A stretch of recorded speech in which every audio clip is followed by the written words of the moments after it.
Now that we've got our scoreboard all set up and looking good, we still need to animate the time clicking down on the clock and, of course, the score going up.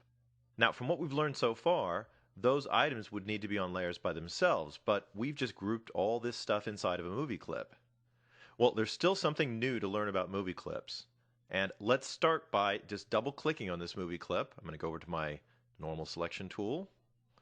We'll double click on it and that will open it up so that we can edit the insides. Now you'll notice first for a 3D object, it pulls it into its own space instead of making us edit directly in that 3D view.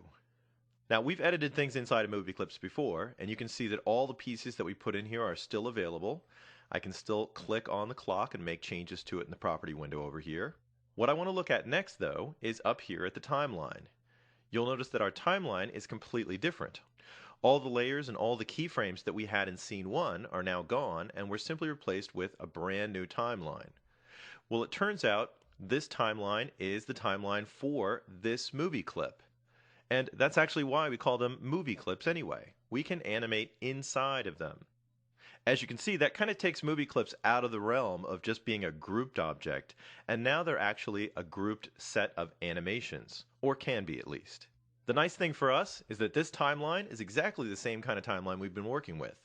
There's no new rules to learn. We simply animate here just like we would have animated right back out on scene 1. Now the animation we wanted to create is pretty simple. We don't even really need any tweens. We just need to change the time on the clock and change the score at different points along the timeline. We've already learned how to make keyframes and make those changes. But it's going to be a lot easier if we actually spread these items out onto their own layers instead of having them all ganged up here on layer 1.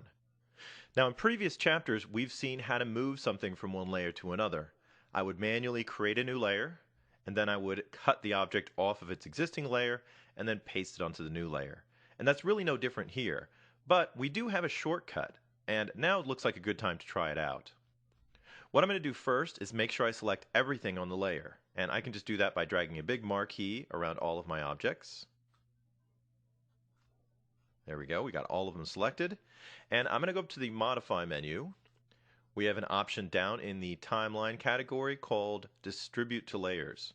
Now this is really neat because it'll take all of the items and put them on their own layer for us. I'll just click here, and you can see that our layer 1 is now empty. We can see a blank keyframe sitting up there at the top. And if I pull down just a little bit, we can see that the program has created layers for all of our other items.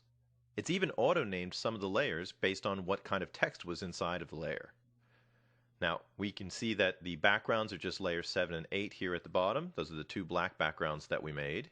But we can easily see the time clock here, where it says 03, and we can see the home score, and we wanted to change both of those in our animation. Let's start with the clock first. What I'm going to do is animate the clock simply by inserting a keyframe, and that keyframe will allow me to make changes to the contents however I'd like. I'm going to click here at frame 10, and I'm going to use my keyboard shortcut for keyframes, F6. Now you can see that that made a new keyframe for my time clock, but we didn't add frames for all the other elements, so we're going to have to come back and do that later. Since we do have two keyframes here now though, I can make a change to this text and it'll leave the text that we had in the previous keyframe alone. To make the clock count down, I'm just going to change the text here from 3 to 2. So I'll double click on my text field and select the 3. We'll type 2. And if we come out here to frame 20, let's make another keyframe. F6. Now we can change the 2 to 1. And we'll do one more and change the 1 to 0. F6 inserts a keyframe. You can always use the Insert Timeline keyframe if you'd like. And with the new text that we've got on this keyframe, I'll just change the 1 to 0 and our clock is finished counting down. Now let's take care of all the rest of the layers in here.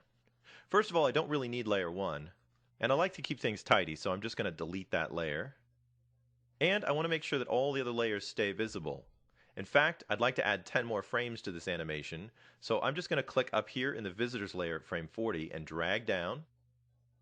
That selects all of my layers at frame 40, and I can use my keyboard shortcut F5 to insert frames.